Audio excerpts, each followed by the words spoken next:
The play on the field, the courts, and the ice is just one part of sports. Behind every game are the people hard at work so we can enjoy the action.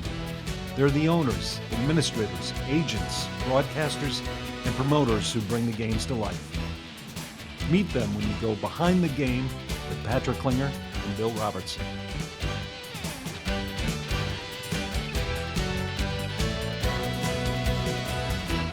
Welcome to Behind the Game, presented by Lexus of Wayzata and Lexus of Maplewood. I'm Patrick Klinger, president of Agile Marketing Partners. Alongside me, a man who was a leader on his baseball team at Cretin High. Unfortunately, was for grounding into double plays. Bill, 6'4" Robertson. Commish, how are you? I'm doing great. Good to see you, pal. You know, we've got a guest today that we've been trying to get on the show for a long time, and I'm glad it's finally happened. It is. What a treat you're in this afternoon to hear from one of the nicest guys in sports, longtime Major League Baseball executive, was a scout, was a director of scouting, was a general manager. He has more awards than this table combined could ever hope for. Mr. Terry Ryan. Terry, welcome to Behind the Game. Thanks, Billy. I wasn't ducking you guys, as you know. I just happened to be gone when you needed me. Well, we're glad you're here today, Terry. It's great to see you. Thank you. Great to have you. So, month of May we're in right now. Normally during the month of May, you'd be at the ballpark watching games, out scouting. Now that you're retired, are you still following the game? And then also on top of that, what is your opinion of all the new baseball rules that are in place? Yeah, I'm following the game, Bill, especially the local the club we got up the road here, who's doing okay. They got a nice team on paper, but they've had their share of problems with their injuries. But I watch a lot of games. If there's 6 or 7, 8 games on at night, I probably have that screen with the 8 games going and try to keep track. My wife gets frustrated with me because she doesn't know which game I have the sound on. So I'm watching a lot of things, and I've kept my eye on the minor leagues, and I'm watching a little high school here or there. So yeah, I'm still watching a lot. I like some of the rules. I certainly like the clock. I've seen a lot of games with that clock in the minor leagues for the last 5 or 6 years. And there's a rhythm and flow to a game that is probably needed. We were losing fans, and that just didn't bode well for the future. I do like that ghost runner in extra innings as a spectator, because it's going to end more than likely in the next inning or two. There's nothing worse than sitting there and being a fan of the game. You get into the ninth, it's tied, go into extra innings, and everybody gets up and leaves. You don't want that as a baseball person. You're looking for finality, and that ghost runner provides that quickly. I don't understand the enlarged bases. They took away the collisions and the slides and so forth. I don't know why they didn't leave the bases the same. I know they wanted to increase stolen base percentage or attempts at least. It's done that to some extent, but I don't get that one. But some of the others, the 3-hitter rule where a pitcher has to face 3 hitters, I like that. I know some people do not, and they say it sped up the game by doing it. But for me, it kind of made players accountable that you're going to be more than just a one-batter guy and out. So those are some of the things that they have done. Being on that competition and rules committee historically for me, and we talked about this for 10 years, and they finally got a lot of it done. How about the shift, that piece? I'm glad they got rid of it, although it's marginal. Because you look at a game, and you'll see that second baseman or shortstop, and they're still very close to the line there. Yes. So it's marginal for me what they've done with that, but I think it's frustrating for players when they do barrel balls up and all of a sudden there's a guy standing where you'd never think he would be in the past. And I'm glad they got rid of it, but I think that's a marginal adjustment to the game because they still are shifting. Terry, you came from an old school era of baseball. One of my very fondest memories working together at the Twins was watching you at spring training behind home plate with a clipboard and a stopwatch. You had bucket hat on, and You love the game. You've got a passion for the game. Yeah, I do, Pat, and did. I wore the bucket hat because I don't tan up like some of you guys, but I always thought maybe evaluation was one of the strengths that I did bring to the chair. And there are very few general managers that do sit behind the plate. And one of them is Dombrowski, who I consider one of the best in the game. He always sat behind home plate, whether it's in spring training or when they came in to play at the Metrodome or Target Field. But I like to sit back there, and I would fill in my squares, and I'd have the statistics there very available, so I knew exactly if this guy's history was a lot of walks per nine or Ks per nine or so forth, base stealing percentage and all that stuff that I just look at quickly to say, well, is this who he is? And ultimately, I would have a priority list by the end of the year with the free agent priorities and the club's priorities, and I'd hold our scouting department accountable because I've got a pretty good feel for what they're looking at, and I'd call them, and they knew that. That's one of the things I like to do. I'd call our scouts. I say, listen, I don't agree with this at all. How'd you come to this decision? And some of them would stutter and stammer around, and some of them would fire right back at me, and I didn't lose my temper with anybody, but I sure as heck, we had good baseball discussions. Yeah. Just to follow up on that, would you even want to be a general manager today in this era of analytics where, being a scout, doing the things that you did, have become to some degree a little irrelevant, and now it's computer programs and algorithms? Yeah, to some it's that approach that they take, and there are clubs, there's probably 10 clubs, 15 clubs maybe that are more scouting oriented, but yes, I would like to be a general manager today because you have a little bit more or a lot more information. You can go into some of the data, and I used a lot of data when I was with the Phillies the last couple of years. When the pandemic hit, we could not go out, so I did it via video. I didn't like it entirely, Pat, but I did like the fact that I was educated.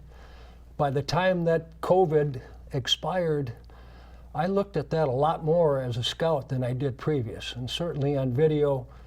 Video was available, I guess, maybe 15 years ago when people really gravitated toward it. I didn't like scouting on video because you just don't get a good feel for the game on video, but it's just another piece, and it helped as well. 2 stints as a general manager. You won 4 division titles with the Twins. You got to the ALCS berth. When you look back at your career, and it could be not with the Twins, it could be with the Phillies, or when you started as a pitcher with the New York Mets, what are you most proud of? Well, the 87 and 91 World Series championships, I would say that has to be the top. And I was a scouting director both those years. We had some lean years after that, Bill, that's putting it mildly, but we had some good years in the mid-2000s with a lot of talent. We had good players, a great manager and staff. We did some good things, to the transition from the Metrodome to Target Field, with Santana and Nathan and Maurer and those types of guys. We were pretty good back then. We didn't get where we wanted to go as your Angels beat us out, so it was a tough pill to swallow. We didn't get into the World Series. But we won a lot of games. We kind of resurrected the game in the Twin Cities back then. Mm-hmm. We went through some bad years in the late 90s. In fact, I look at what's going on in Oakland right now. We kind of mirrored that, which is sad to say, because you see the attendance about 5,000 a game. They're 8 and 30. We were there once, so it's humbled to tell you that we were at that point, but we were. But the 87-91 World Series has got to be the top, and then once we get going again in the mid to early 2000s, that's enjoyable as well. When you returned to the Twins in 2012, you replaced your good friend, Bill Smith, who had taken over for you in 2007. That must have been a really difficult situation for you. Yeah, that's for sure, Pat. The Pohlad family decided they were going to make a change, and they approached me, and You know, when I got rehired, the first person I rehired as well was Bill Smith. I brought him back because he was an asset to the organization and certainly to me. But it was awkward. You know, Billy had 3 pretty good years as a GM. He had 1 tough year, and things happened. And they decided they're going to replace him. And I had a lot of contacts and a lot of history and a lot of relationships with most of the people in the organization, and I felt like I had a responsibility maybe to keep the transition easy enough to where they were going to keep those people on. And that's why I came back. I mean, I would have been very satisfied to watch Bill do his thing and watch the Twins, and was working for them even though I wasn't the GM. But it was a tough decision. I didn't want to at least have it appear like I was after Billy's job. I was not. I told him, I said, if you don't want me to take this, I certainly am not going to. But he gave me his blessing, and it was just an awkward situation. But ultimately, Bill had a pretty good run, and then I got him back in there, and then he ended up going to work for the National Association. So he's been in baseball. He's now retired as well. He's a good man. Yeah. Very. Like you. Talk a little bit about managers. If I have this right, you were around when Tom Kelly getting hired from third base coach to the manager. You also hired Ron Gardenhire, and then you hired Paul Molitor. All different personalities. How do you interact with all those different personalities, and maybe you have a story about 1 or 2 of them that you could tell our audience? Well, Tom inherited me, Bill. That's about how it came down. Tom was certainly established and World Series winner and so forth. And Andy MacPhail left for the Cubs in '94. Carl Pohlad was nice enough to offer me the job, and at that time, we were in a transition, and I leaned on Tom heavily because I was a young kid at that time. I had only been an assistant GM for a couple of years, so I leaned on Tom for everything from personnel to evaluations to releases to outrights to all the things that came with the tough part of that job. And when you go into that clubhouse and you release a guy, that's tough. And he did a lot of it. And I listened and I watched, but you know, trades and things that ultimately land in the GM's chair, you got to take accountability. And I did what I thought was the right thing. Tom stepped aside basically in 2001. And at that time, Gardenhire, Ronnie was in the organization for many years. He's got a personality different than Tom's. You know, he's very much an outgoing guy. He's kind of the guy that can tell that joke when it's needed. He's got fire, and he got ejected a lot. I asked him once, could you please stay in the game and manage it? You know, and Gardy got a kick out of that. And he and I were more like brothers. And I'd known Tom forever. He and I were in the minor leagues together, so I know him, and I knew Gardy forever because I was with the Mets when he was playing. Right. And broke in. So we went through a nice decade or so, and then I came back, and ultimately that was a little different because it came about that we were going to make a change. And I brought that to Gardy's attention, and he said, it's time, you know, one of those dialogues. And those are a little difficult when a guy you consider as close as I was with Ron. I went through the process with 5 or 6 front office people on the next move. Molitor was in the organization. I had a lot of comfort with Paul. I had a lot of confidence in Paul. Obviously, his resume was pristine. And we hired him, and he had some good years. And then the new regime came in, and they decided to make a move. But Tom, Ron, Paul were different personalities. That's the proper statement. And it's just, you know, you hire the guy you feel you have the most comfort with, because I think the most important job of manager and GM is the relationship you have.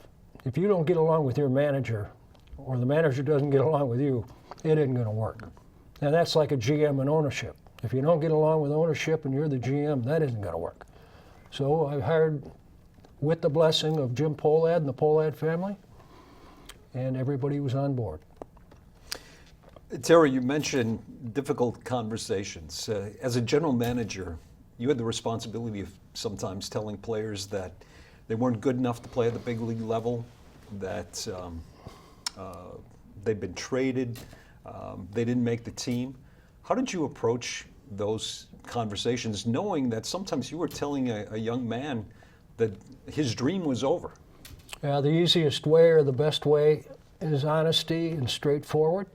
You don't want to get too wordy in those meetings because the guys that you're talking to, and of course the manager would be in the room, and the pitching coach or the hitting coach, whichever position that particular player held, you'd bring them in to make sure that nobody was off balance as far as what was said.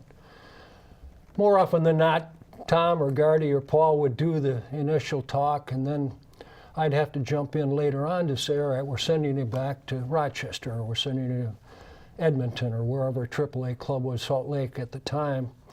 If it was a release, I would do that, Pat. I'd go in and call them in, and you try to make it as private as you could, because you never know how a guy's going to react. Some would appreciate it and appreciate the honesty, appreciate everything the organization has done for me, and others would get angry and defensive and want to know a lot of answers when that's probably not the time and the place. But I don't think there, with all the years that I went into those rooms and had to do that, I don't think there are 5 times that I had any second thoughts about exactly how it was handled. It's a difficult chore. I haven't been a player and haven't been released.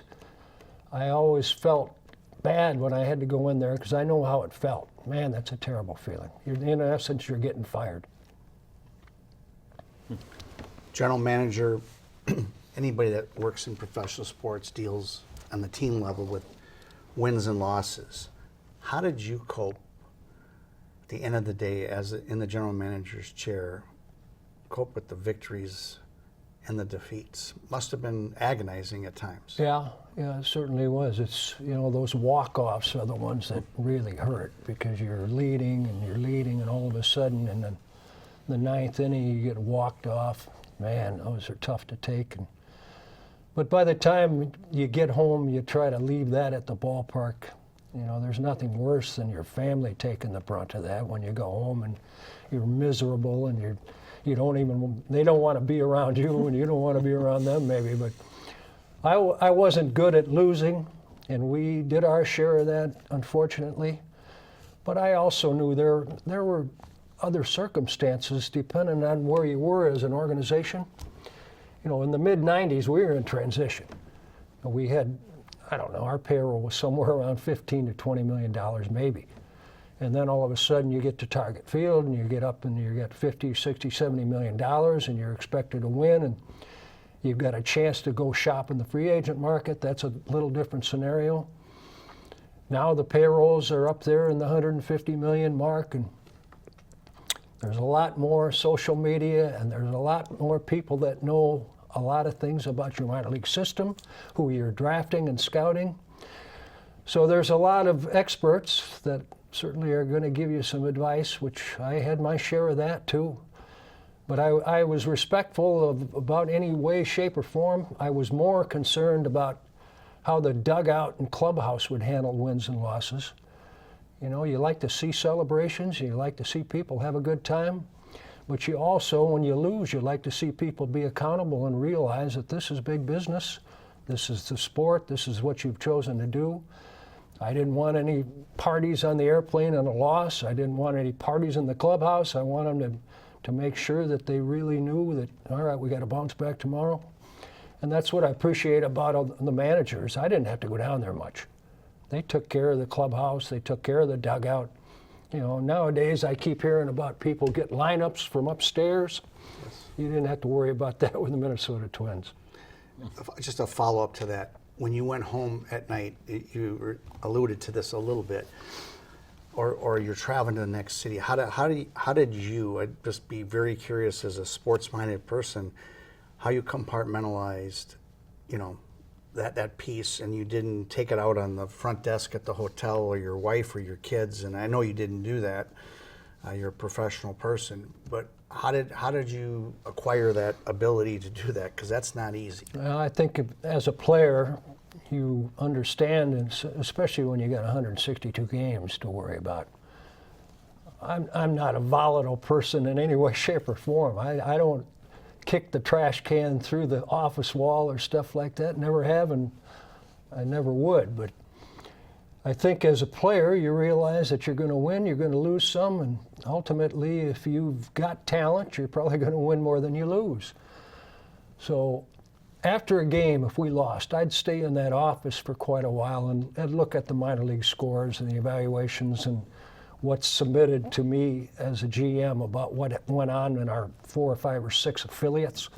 Then I'd blow off that steam, and all of a sudden I'd get home at many times about 11-ish or so, and by that time everybody's in bed anyways, Bill. So I never had that type of personality that I don't think that I've ever lost my composure about a loss. I've hurt, but I never lost my composure, especially in public.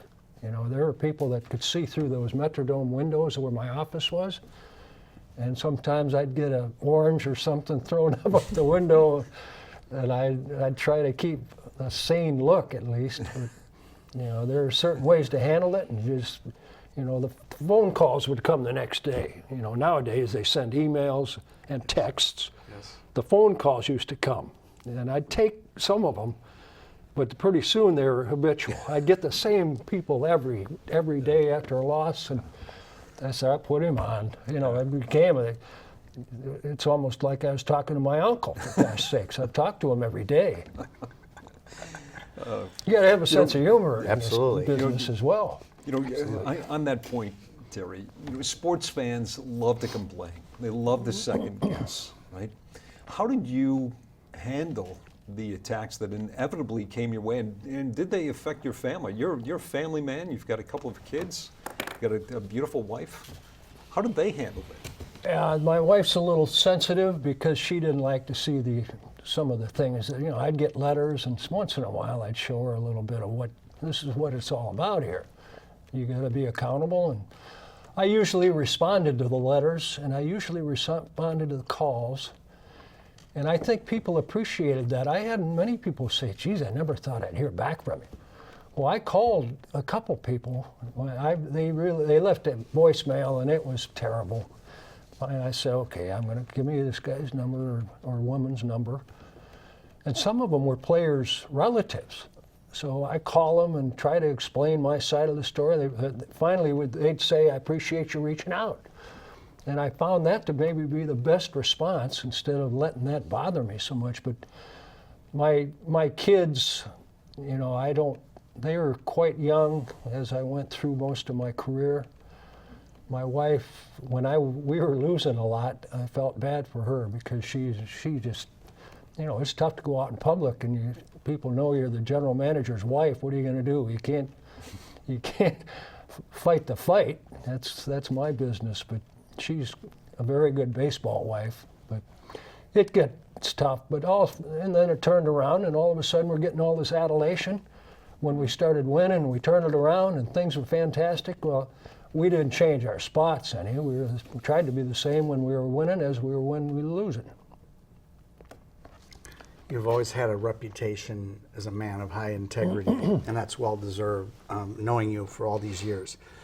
You've won that Media Good Guy Award. How did you, and that says a lot too, that the media felt they could come to you, you're going to give them an honest answer. You may not be able to tell them everything, but you were able to give an honest answer. Where did that commitment to be so, I don't know what the right word is, forthright or tell it like it is approach in a respectful way, where did that come from you? Is that just how you grew up, or your parents? Or? Well, my parents, and especially my dad, he was an accountable guy, so he always taught me just take it on, be honest. But working for Andy MacPhail helped me a lot because he was smooth. He really could handle the media, and he never said much, but he was very accountable and accessible. And I watched him, and I was much more forthright than Andy. his vocabulary was deep, so he could maneuver around. But the one thing that I always believed in, Bill, I'm going to treat Sid Hartman the same as I treat Pat Royce. It's the same as I treat Mike Bernardino and Lavelle E. Neal III. Nobody gets preferential treatment as far as I'm concerned. If we're going to give one thing to one person, Charlie Walters gets it, somebody else has to get it. If they ask, or if they're there, or if they're going to make it a point to be at games. I never liked media that didn't show up and then take shots, but that wasn't very often around here. But I try to treat media people the same as I would the senior members that have been around the game 50 to 100 years, like Sid and Charlie, and then the new beat writers that came in on a frequent basis. You know, beat writers change quite often. Yes. So I'd always make it a point to try to make them feel comfortable that, listen, you need something, call. I'll help you. You want to be a good baseball beat writer, and that's a cutthroat business. That's a tough racket, and I know that. So I try to help, and then eventually they get comfortable, and then they start taking shots, and then you know, okay, they're in. Okay, we're good. So it's not all that tough to at least treat people with respect. Terry, in 2001, the Twins were nearly eliminated by Major League Baseball when Twins owner Carl Pohlad offered the team up for contraction. You had an opportunity to go to Toronto, but you chose to stay in Minnesota, even with the team's future uncertain. Why was that? Well, if I had left, Pat, I think I was leaving the people that had been loyal to the organization. They would have been on their own. They didn't really have a person that would be their spokesperson. I'm not sure that I thought the contraction business was going to be 100% locked, that we were going to get contracted. I had a chance maybe to go to Toronto, but I never did take an opportunity to interview. But I was not going to leave here and leave the people that, the scouting and the player development and the people in the media and the people in our medical field and all kinds of people that I had hired. A lot of people that I had hired, and all of a sudden I'm going to jump ship and go to Toronto. That wasn't me. And if I went, my wife was going to leave me anyways. She wasn't going to go. She mentioned that to me quick. If you're going to Toronto, you're going on your own. So that made it much easier. I don't think there's any question that I didn't have much interest in going to Toronto. And if you looked at our ball club about that time, our payroll was maybe $15 to $20 million. And we had Brzezinski, and we had Jock Jones, and we had Torrey Hunter, and we had Radke, and Milton was coming, and we drafted Santan about that time. We had a good club, and I knew we were good because I had a bunch of general managers calling me right around that contraction business, asking for our players. And there were all kinds of people that were calling me about our players. You know, what are you going to do with Jock Jones, and what are you going to do with Brzezinski, or what are you going to do with Hunter? What are you going to do with all these guys? And pretty soon, we've got a team here, and obviously it played itself out. We were pretty good in 2002. Yeah, we sure were. Billy, went by fast, way too fast. We could do this all day. Love it. Love this man. Terry, thank you so Thank you, much. Patrick. Thanks, Billy. Really, thank you so much for being on Behind the Game. Billy, always great to see you. And thank all of you for watching Behind the Game. We'll see you again next month. Behind the Game presented by Lexus of Wayzata and Lexus of Maplewood.